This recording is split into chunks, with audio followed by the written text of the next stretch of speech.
You ask Tiger to calculate. This deals with linear inequalities with one unknown. The final result is r equal or greater than 38. Let's solve it step by step. Simplify the expression. Group like terms.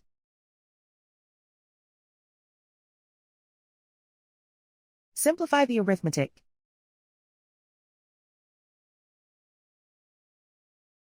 Group all constants on the right side of the inequality. Subtract 13 from both sides.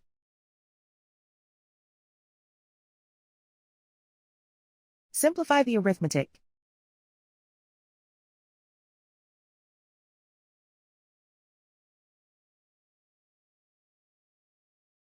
Isolate the r.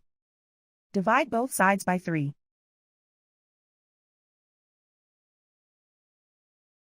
Simplify the fraction.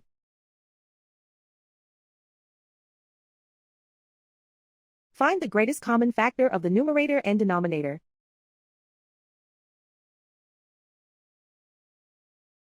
Factor out and cancel the greatest common factor.